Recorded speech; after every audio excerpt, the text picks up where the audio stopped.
What is going on? The Rockin' Chaz Show. Number 4. Number 4? Number 4. Yeah, it's better than number 2.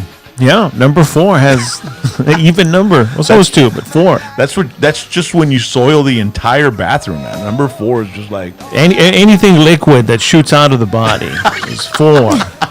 Out of any orifice, which is the word of the day. Orifice. Orifice. Sort of like when they used to put the axe on that turtle with the long neck in the horror movie, the Terror Island or the Island of Terror. You remember that one? I don't remember that one at all. That sounds completely made up. It sounds like a drive-in, low-budget one. Well, those are the best. Yeah, they are actually. It actually came out in one of those shows, Boo, when we were growing up. Man, what a great show! That entrance, it would actually scare. I still remember it. Actually, it's in my long-term memory. Yeah. So I'm horrified by that. Boo was a Saturday morning show that would go on. I mean, the station, the TV station, would make the kids happy and then scare the hell out of them at 11 o'clock. You know what was ironic about that is that the intro was way more scary than any of the movies. Yeah. The intro was horrible, and the movie was like, that looks fake. Yeah. Except when the Blue Demon or Santos would come on, and they'd fight those mummies from Guanajuato. Yeah, man, you're doing a little bit of foreshadowing, but I'll get to that later. What are you talking about? Man, I don't know if any of you out there remember those old school movies. Those were classic movies in the 70s. But welcome to the Rockin' Chaz Show. We're jamming some Van Halen, man. This is a show all about rock, classic metal, classic collectibles, classic cars, classic men. We're classic men. With hot young women. Yeah. Yes. And, of course, we got to wear those classic tour shirts. So I've got my ZZ top today, man. Check this out, man. Nicely done. What do you got over there, Charlie? I've got Confused. Check that out, man. Wow. Supporting local. One of the pioneer punk bands of the Rio Grande Valley, Al Del Barrio, shout out. And we've got our lovely girls on the other side. Hello, everyone. Riley, what are you wearing? Hello.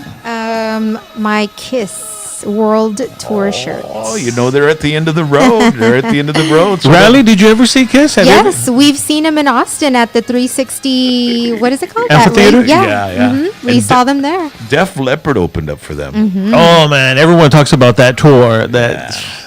It was awesome. It was interesting. And you know who opened up before them? It was a band called Cobra something. But the drummer was from Alamo, Texas. He was performing with them. We were playing them on the Rock before. Not King Cobra. It was not Cobra and the Lotus. Yeah, Cobra and the Lotus. Lotus. That one? Yeah, that was them. Yeah.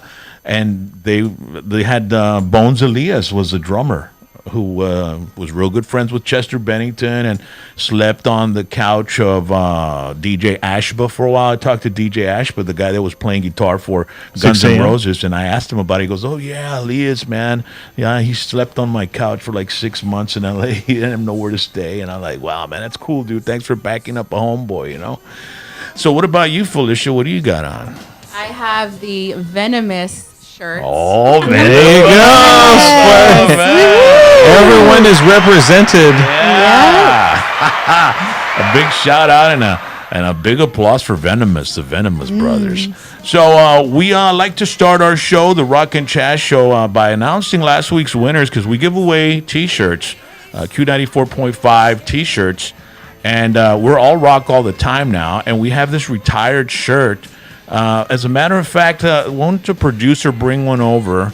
I think they're over there in that little shelf over there, and that way you can see them. And I think they're brand. Okay, there they are. Bring it on over. Give it to Chaz, or why don't you show it off over there, baby? Just show it off over there. Since, you know, that's the Price is Right type of thing, you know? Yeah, the spokesmodel. We have the models that show. There it is. That shirt, that logo has been retired, folks. Fish, run your hand up and down the shirt, Fish. Yeah, there you go. There you go, yeah. And there it is. So you can win that shirt because we have opportunities for you to win them on the show. We have the random comment winner. Jesse Hernandez from San Benito, man. So congratulations to Jesse. And the random album winner was Diana Marmolejo in Far and Santiago Castañeda from Harlingen. The thing is that we have albums behind us, right, Chaz? And last week, I randomly pulled out an album, and of all the albums, who would ever have thought Lizzie Borden, Visualize, was the album that I pulled out from that stack? And like you said, there's a lot of genres, and I have a feeling that this week it will probably be a different genre. I was hoping you'd pull out the Donna Summer or the Bee Gees or something so I'd make fun of you, but... I've got my fingers crossed for Pablo Cruz, so we'll wait and see. Yeah. What you going to do when she says goodbye, Chaz? That's right, man. All right, and so the random comment winner, Jesse Hernandez from San Benito, what we do is we ask a question. So it's time for the random comment. Are we ready for the random comment? Of course we are. And it is, what is the greatest Dio song ever? What is the greatest Dio song ever? Now, are we Chaz? including the Black Sabbath years? Are we including why the not? Elf years? We're including everything, right? Rainbow? Rainbow? Yeah. So, for me personally, it's got to be a Black Sabbath one because, you've got Tony Iommi and the whole thing. So, for me, it's got to be Dramatic Pause, Neon Nights. Oh, Neon Nights? Neon Nights, yeah. It starts off, and as soon as it starts, you're hooked. You're a junkie. Yeah. And I can only imagine what it was like back in 1980 when you're like, well, let's see what this guy's got. Ronnie James Dio. Let's see what's going to happen. And then you hear Neon Nights. And then you're blown away. And that was the very first song on the very first album with Dio and Black Sabbath. So it was kind of like the kickoff of the Dio era with Black Sabbath. And it's interesting because my personal favorite song that I think is the greatest Dio song was the first song on his first solo album after he left Black Sabbath, which is called Stand Up and Shout. When that song came on that album, Holy Diver, I was like, who the hell is on guitar, dude? Vivian Campbell, who later kind of softened up with Def Leppard, but... Well, the cash cow called, moo, and he was like, hey, here I am to milk. Yeah. So you can't say no to Def Leppard. You can't say no to Def Leppard, and they're still touring.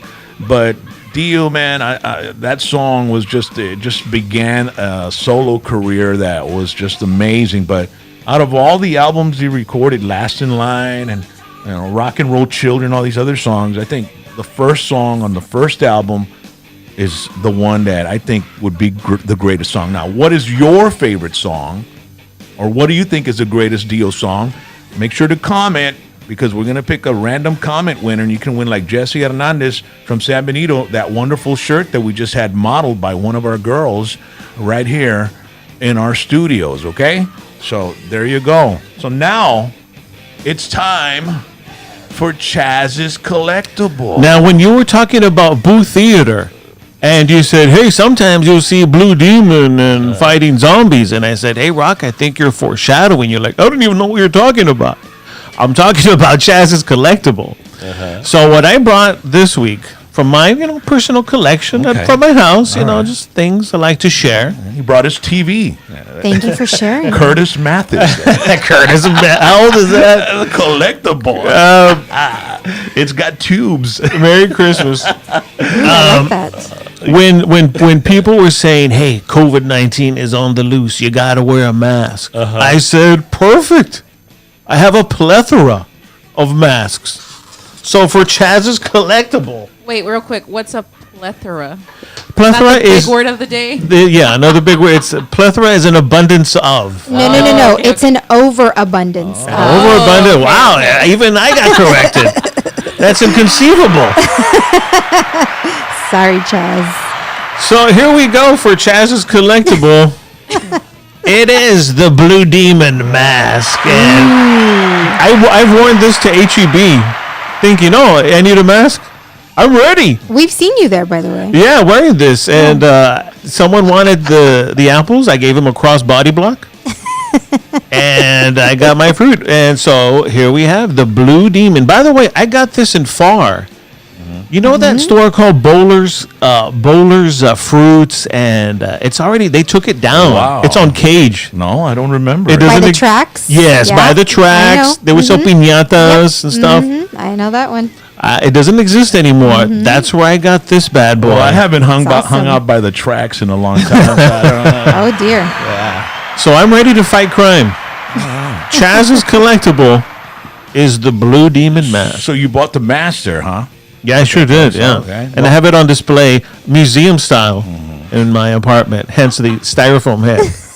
Well, I was thinking there is a beauty salon somewhere in McAllen missing a styrofoam head, and the wig is just laying on the floor there. Right? Yeah.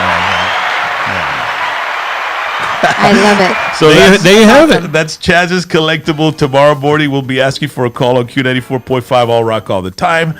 And if you're the correct caller and we ask you what was Chaz's collectible, it was the wrestling mask. Blue Demon. El Blue Demon. Blue Demon. All right. So it's time for This Week in Rock. All right.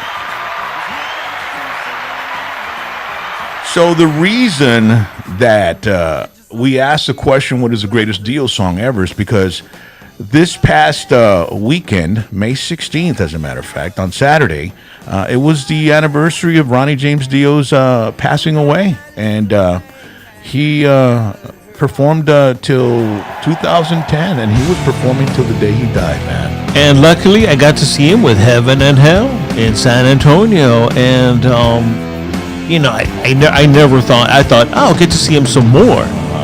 That was it. That was my last chance. And I did see him in San Benito at the Roadhouse. Did you happen to go to that one? No, man. I saw him in San Benito, so. I saw him in McAllen with, I forgot who opened up for them, but I got to meet him. I stuck around after the show, and he came off the bus, and he was real cool, dude. I mean, really cool guy.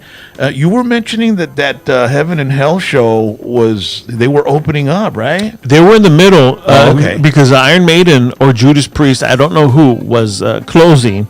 So he came out, he says, we have 45 minutes, so let's do this. And boom. Wow. It was a great show. Well, Ronnie James Dio, one of the greatest vocalists in heavy metal history, passed away back in 2010 on May 16th. It's something that happened this week in rock.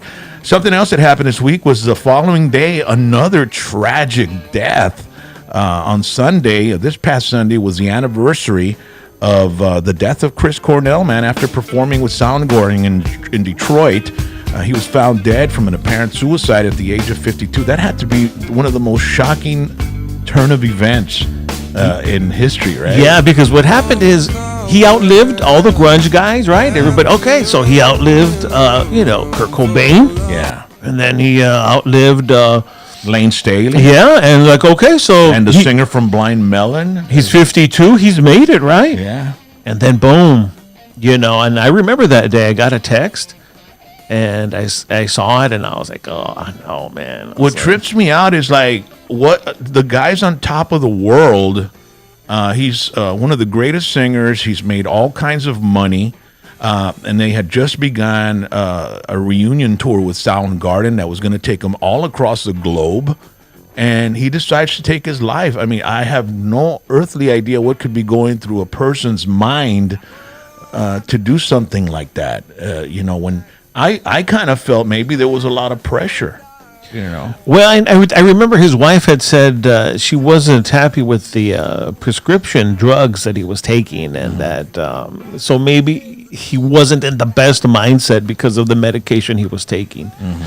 And but I do want to say that Bad Motorfinger, one of the greatest albums from that era, and stands out. Yeah, man. Jesus Christ Pose, Rusty Cage. And, of course, Outshine, which was one of the most recognizable songs off that album. So, Fish, you could say that album has a plethora of hits. A plethora of hits. Yeah, which means overabundance. Overabundant. And overabundant. Yeah. And overabundant. And overabundance. Can't forget that little article, and overabundant. Also this week in rock, May 21st, 1983, all right, which is something really interesting, that ZZ Top released their video for Give Me All Your Lovin', marking the first appearance of the Eliminator, which is that awesome roadster. Billy Gibbons' 1933 Ford Hot Rod. The car appears in 3 other ZZ Top videos and becomes closely associated with the band. Gibbons has another one built just like it to bring on tour. So I found out that because I bought a tour bus, and the tour bus, when you move the scrolling thing at the very top of the bus, or the marquee that usually says what city you're in or the name of the bus, the ZZ Top popped up. And I was like, what the hell? It's a 1983 Silver Eagle. So I said, man, did ZZ Top own this bus? So I put it in this group of Silver Eagle owners on Facebook. And I was contacted by one of ZZ Top's older bus drivers. And what did he say? He said that I'm going to pass this to Billy and find out if he remembers this, right?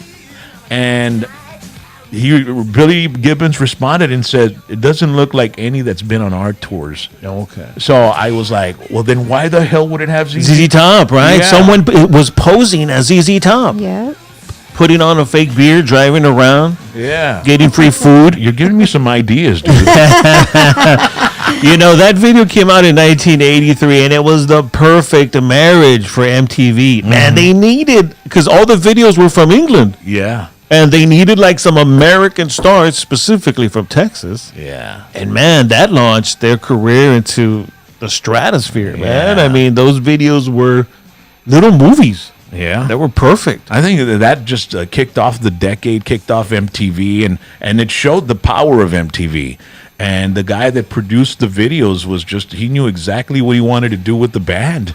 And it was just an amazing success. So, man, back in 1983, May 21st, this week, Give Me All Your Lovin', marking the first appearance of the Eliminator on MTV. Also on May 21st, 1992, okay, it's still with MTV here. MTV airs the first episode of The Real World. Now, did you watch? You don't seem like a Real World guy. Did you watch that show? No. I did. Right, you did. I did. I did too. Right. And it's one of those things that when it would come on, you would just I've seen this episode 9 times. You would just watch it again, right? Yep. Yeah. It was awesome. I remember every single. You know how they would go from like city to city. Right. I remember the So Miami you one. I watch- remember all of them. I watched it all the time Yeah, because I did. at that time I was in college, and so okay, let's put on MTV, and they were always showing it to the point of failure. Yeah. Well, I actually applied to be on the Real World. Oh, wow. Oh, did you really? I did. I believe it was a couple of years ago, like years ago. I don't think they show it now, but I know it was a few years ago. I think I was like fresh out of high school or something. wow. Yeah, it was. Which was your favorite city, Raleigh and Fish? Well, I really liked San Francisco. Was it the one that had Puck? Yes. Okay. And Pablo, I think. Remember Pablo? Or Yes, I Pedro do. or He something? had yeah. Ace. Yep. And yours, Mine has to be, of course, Austin, Texas. Austin, very That good. one was a little wild. They got to show. I like it when they showcase like places in Texas. Of course, Because we're yeah. close by, so it's Yeah. like, wow, I know that place, so whatever. But Well, I loved the Reynosa, Tamaulipas one, and that was That one was great. You know, the food looked so good. I mean, yeah, and then those cartel-looking dudes, man, it was crazy. And I just kidding. my I don't goodness. remember ever seeing. I never even gave that show the time of day, dude. I never did. I guess it was past my prime or something. Or Yeah. I was past that prime. you thought you were too cool for that. You're like, whatever. Well, it was interesting because the first episode of The Real World, which aired May 21st in 1992, this week, right? It got huge ratings. Apparently, Yeah, these right. people were You're watching right, it, yeah, right? yeah. And it begins a shift in programming away from music videos, and it also encourages other networks to try the reality TV Yep. thing. Yeah. And now that's all you see nowadays, man. The It's- Bachelor, you have all kinds of Even, yeah. housewives. I never thought that they'd ever be like WWE divas just showing their regular life. I mean, I thought that would never fly, and it's everywhere. Yeah, that's all it is nowadays. yeah, that's reality TV is everything right now. And I personally I love watching reality TV. So I think that's why. It's awesome. And it's cheap to produce. I mean, Yeah. it costs is. nothing. well, not necessarily, because if you watch the Kardashians or you watch any of those shows that I've like kind of slipped and watched before, So you've Kinda seen. slipped. I know you don't Kinda watch the real slipped. world, but you're watching the Kardashians. yeah, well, if you notice, they run all the people involved really fast, like at the beginning or the end of the show. It's like, and you don't really see, if they would slow down, you would see just how many people are involved in the crew with the cameras and all that stuff. I mean, these shows carry a total production and writers as well. I tell my wife that these shows, They have writers. It's kind of hokey sometimes. and it's kind of Like, scripted yeah, as well. like, It's come Kind on. of. I think It's- it's really scripted. yeah. And we're just talking the other day how there's these beefs that go on Instagram and social media and storylines that follow Beefs. that. Yeah, they start on social media, and I'm like, is like the Kardashian? You were saying something about the Kardashian girl that her husband has a porn star, that the porn star is saying that she has her kid or something like that. Yeah, so right now the whole drama with that is that Tristan has another child with some Yeah. like, porn star, and the Kardashians have some ties with the DNA testing facility, and Wow, and they're gonna come out on Yeah. Maury Povich. It's a whole, yeah, it's a whole loop. yeah. that's exactly what I thought. I was like, Maury, because So I was telling them she's probably going to pop up on the show, the porn star, or if she really is, when I don't know. But if she is, this is what they dream of, is to becoming, moving from the adult film industry into mainstream. Into reality TV. Yeah. That's the So There you go. That's that's how I got my start here. So you see what happens when you talk about the real world, we go right into all kinds of reality stuff going on. So anyway, that pretty much killed music videos on MTV, and now it's nothing but drama stuff, okay? All right, it's time for Celebrity Rock Birthdays. And from May 17th, born in 1965, he's 55 years young. And man, he is ripped. He is built. We're talking about Trent Reznor of 9 Inch Nails. And he's now does movies, soundtracks and stuff. And Yeah. he's moved on, and he does a lot of really good stuff. And he got the name of his band, 9 Inch Nails, from he was listening to Al Jorgensen from Ministry. Mm-hmm. And Al Jorgensen was saying, listening to Ministry is like getting 9 Inch Nails crammed into your head. And he was like, bling, light bulb. Wow. And that's how he came up with 9 Inch Nails. I got to meet Jorgensen.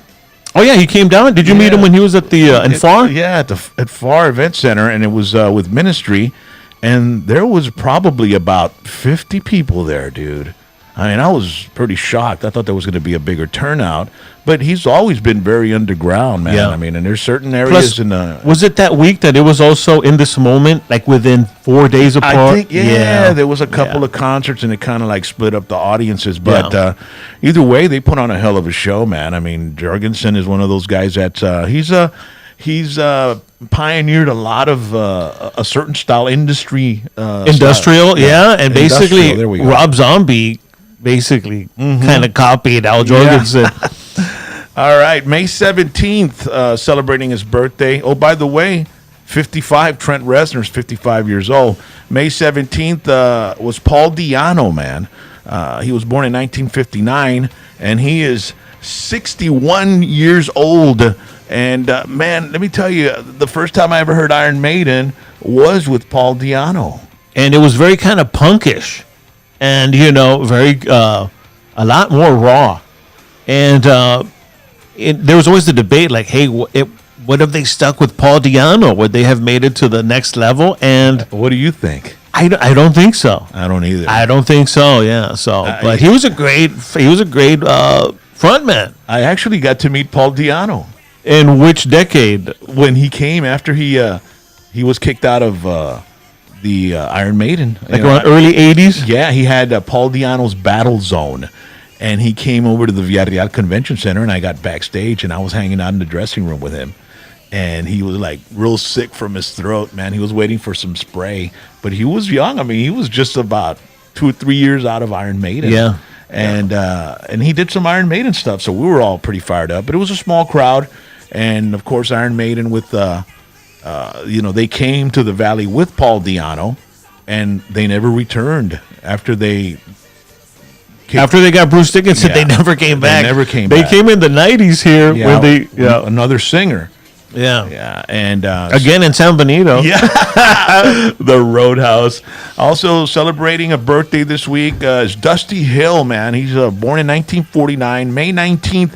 He is 71 years old. This was this past Tuesday. He was born in Dallas, Texas. He and his brother Rocky Hill, also a musician, were raised in the Lakewood neighborhood of East Dallas. He attended Woodrow Wilson High School, where he played the cello. Who would ever have thought? Yeah, ZZ Top member playing cello. I'm sure he would have probably had a shot at playing with ELO, man, Electric Light Orchestra. Probably. You never know. Hill and his brother, they had a band, right? And they found future ZZ Top member Frank Beard when they were playing at a local Dallas club with a band called the Warlocks, which also, by the way, came down to the Rio Grande Valley. The Warlocks, you remember that? Well, that I know because I saw the Netflix and it comes out. yeah, there's a picture in Dusty's man cave, and there's a little promo poster, and it says McAllen Civic Center, and it's with the Warlocks, dude. Dusty Hill, not to be confused with Dusty Bottoms from the Three Amigos. Yeah. It's easy to confuse them. The Three Amigos. From 1966 to 1968, he's an American blues, played the Dallas-Fort Worth Houston circuit. In 1969, Hill was a member of a fake version of the British band, the Zombies, with Frank Beard. Can you believe that they had tribute bands back then? Wow. I mean, and now there's tribute bands of ZZ Top, so it's gone full circle. Yeah. Happy birthday. May 19th, Phil Rudd, the drummer for AC/DC, that was his birthday, 1954. He is 66 years old. And, he lasted. I mean, he had quite a run. And is he supposed to be on this new AC/DC album that's, rumored to be coming out? I don't know, man. I know Chris Slade had to fill in for him on the last tour. Yeah. When he was touring with Guns N' Roses singer Axl Rose, due to the fact that they wouldn't let him leave New Zealand because he got into a lot of trouble. According to some stuff that I read today, he joined the AC/DC, and Bon Scott wrote a letter to his mom or girlfriend or something like that, saying that he was about to have a nervous breakdown, this Phil Rudd. And then that when Bon Scott died, it really affected him really, really bad, to the point that he ended up quitting the band after Back in Black. During the Flick of the Switch tour, Yeah. he said, "I'll see y'all later." And then he ended up going back, but when he left AC/DC during the Flick of the Switch, he was a millionaire, dude. He went and he opened up a helicopter company in New Zealand. He started buying all kinds of cars. So he's doing very well, man. Those guys, everybody that was involved in Back in Black, I mean, those guys are multi-millionaires. I mean, Well, they got a lot of from money. that one album. Yeah. That one album was a cash cow. I mean, so any association with that album is retirement fund. Yeah, the So- residuals, man. Can you believe that? So Can you hopefully he's imagine? back on this new AC/DC. Yeah, We'll so keep our fingers happy crossed. birthday to Phil Rudd. And, a lot of those bands are getting up there in age, man. He's 66, and, Angus probably around that same area. And ZZ Top's Dusty Hill is 71. Paul Di'Anno from Iron Maiden is 61. And Trent Reznor seems to be the baby of them all right now. He's 55. So, whenever you get a chance to go see these artists, try to make it, because these artists, you never know when they're going to call it a day. And we sure appreciate that they're still trying to get out there and play. Even though this coronavirus stuff kind of put everybody in a parking spot. But we'll see what happens, man. And then you'll regret it. Then you're like, why didn't I go? And then you'll be like, Dude, like you saw Dio with Heaven and Hell. I know. I And you know why? Because I didn't get to see Lou Rawls in Harlingen. Lou Rawls died, and I was like, man, he was in Harlingen, and I missed it. And then I said, I'll never miss another show again. And you'll never find another Love Like Mine. And that could be the random album. It could be Lou Rawls. You just don't know. I do have some Lou Rawls in there. It's Do you time. really? Oh, you have a live one, right? He's live at the... Well, you have to go through the stack there, and we'll see what happens. But it's time for the random album of the show. You want me to do the honors? You Yeah, well, you did it last week, I right? did, yeah. Okay, well, man, I hope I don't pull anything out that's kind of like, Yeah. all right. I hope you don't slip a disc. It doesn't necessarily have to be heavy metal, so. Yeah, go to the beginning. Okay, over here? No. Way over There here? you go, right there. All right, this is, okay. The other beginning. All right, I'm going to pull this one out right here. Oh, I like this one. No, really? What is it, dude? What is it? Oh my goodness. George Thorogood, man. One of my favorite artists, Yeah, look at that. originally called George Thorogood and the Delaware Destroyers. They're from Delaware. Yeah. And I heard this album I don't know how many times over and over again. Yeah. And oops, that was a joke. He didn't hear it a bunch of times. No, he actually did a song from the 30s. Who Do You Love? That song goes back to like 1933. The Bo Diddley song. Mm-hmm. So this is the random album. It is George Thorogood, Bad to the Bone. I don't think you'll have any trouble remembering that one because everybody has heard this song. Everybody, a lot of people. This has probably been... It's been in so many movies, Bad to the Bone. Yeah, and it's probably his best-selling album. I'm not sure if the one I Drink Alone afterwards was bigger than this one. I doubt it. But this one was really huge. I remember the video. It was on MTV all the time. With Bo Diddley comes out, right? I think it's Bo Diddley. Pretending to be Minnesota Fats. Yeah, they're playing pool. Yeah, and then at the end he hits the cigar and the ball falls in the pocket. So there you go, folks. Tomorrow, be listening to Q94.5 All Rock all the time. We're going to ask for a caller, and if you know the random album, you will win. Why don't you show them that shirt once again, girls? Ooh, it's actually over there. Oh, it's next over to here? Chaz. Okay, well, we'll let Chaz do it, even though I'd rather see you do it, darling. But, Sorry. all right. There we go. There you go. This is the shirt that's been retired. Yeah, the logo no longer exists, and we only have a few of those shirts. So be listening, and don't forget, be commenting, because we have that question, what is the greatest Dio song ever? Okay, so every comment's going to be eligible to win a shirt. What is the greatest Dio song ever? And we'll pick a winner in the morning. So thank you for joining us. It's Rockin' Chaz. Make sure to like, subscribe, and share, and tell all your friends every Thursday night, 8 o'clock, 9 o'clock. We're right here. It's the Facebook Live show with Rockin' Chaz and Q94.5. All rock all the time. Yeah.